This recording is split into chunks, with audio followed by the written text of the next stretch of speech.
Hey there, business owners. Stuart Webb, founder, CEO, business success mentor at Complete Approach, with another one-take video blog, All the Mistakes Stay In.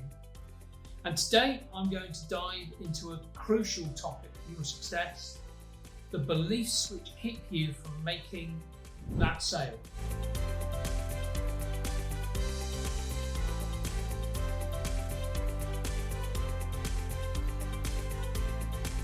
No one wants to come across as being pushy, not even salespeople really, but being pushy, I believe, is one of the 7 beliefs that may be holding you back from increasing your sales performance.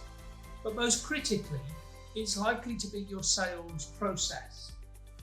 Because you can be a fantastic salesperson and sell a ton of stuff and have a really crappy product. And I've done that before, where I bought something where the marketing and the sales process just made it feel like it was absolutely amazing. And you actually get to the sale and buy the thing, and it just doesn't deliver. Having said that, obviously for longevity of business, if you want to retain clients and have a great rapport and get referral business, operating like that is probably not the right way to go. But I think without the sales process, you don't have business. So definitely something you've got to focus on. So what are the beliefs which may be holding you back from more and higher levels of sales? As I said, I think there are 7. And the first one is, I hate sales. Ever had to buy a used car? Looking at that used car salesperson, our minds tend to relate back to negative experiences in sales. So that's obviously something that we don't want to become. And I think the second is the world is already cluttered with sales. That, of course, depends upon how much and in what area you're operating. Other people may have better sales processes than me. The third is those sneaky algorithms. I talk to so many people that would easily be able to sell stuff on social media, but they don't want to do it because of the way that social media operates, not thinking that they're a salesperson. It's quite funny, especially in the space that I work in. Being a salesperson is just about asking really fantastic questions. And I think that a lot of people get stuck in the fact that they don't think they are a salesperson, when really we're selling every single day, convincing kids what they're going to eat for dinner, or talking to your date about where you want to go tonight, what movie you want to see. We're always in the process of selling. It's just that we don't put it into that context. Okay, the next one is people won't like me, especially for those people that do not like to, or do like to be social and do care about how people feel about them. And I think it relates back to that car salesman, that somehow if I'm a salesperson, people are going to think of me in a certain way. The feeling pushy is number 5 in my list. It's interesting because if you do sales right, the pushiness doesn't actually really come into play. People will actually sell themselves. If you sell in the correct manner, it doesn't actually feel like sales. Okay, number 6, they'll just buy fun nice. So I think that's one that a lot of people get stuck in. They go, hey, look, if I have a really cool chat and I build a bit of rapport, and then I throw the thing at them that I want them to purchase, they're just going to grab it, and then being nice is the best way to go. And I'm sorry, I don't actually agree. That's not going to help with your sales process.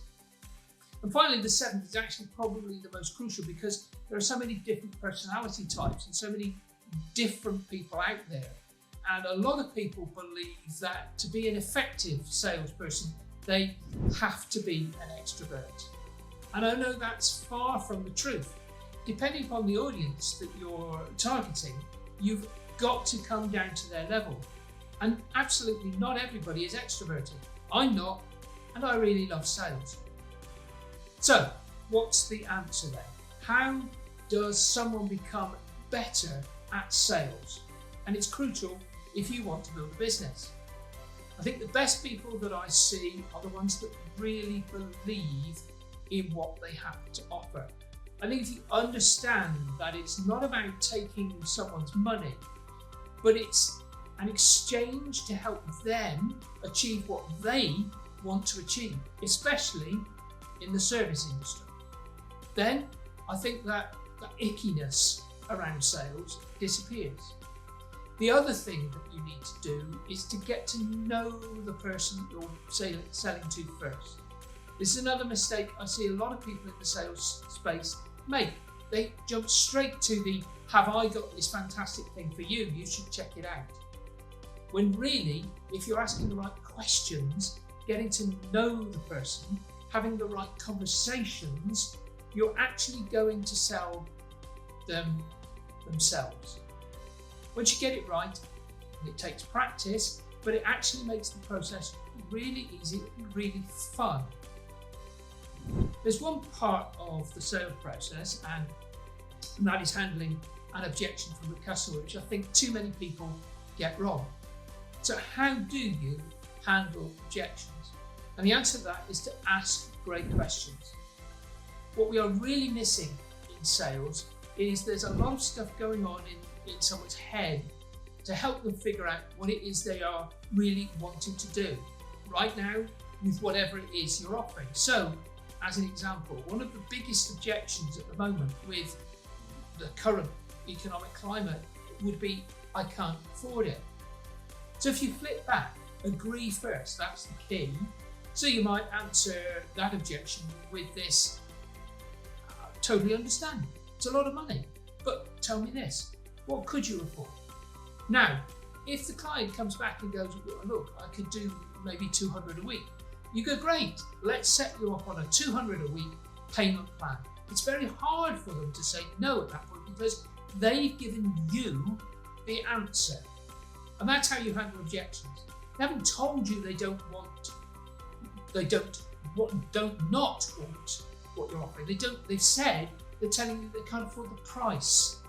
So generally, objections will come down to three things. That's money, time, and is it going to work for me? Obviously, I think there's a little bit of prep around some of those, understanding how to provide value in those areas with payment plans and so on, and how to help them get time. And is it going to work for me? Well, that's a huge one as well. And it's fantastic because if you can set up the right testimonials or reviews or case studies, and that's something that we describe in the scientific value building system, we call them social proofs. You solve those objections before they actually get to talking to you about sale. Okay, we're now probably at the pointy end of the sale. What happens next? Closing that conversation. My magic question at the end of this process is, where would you like to go from here?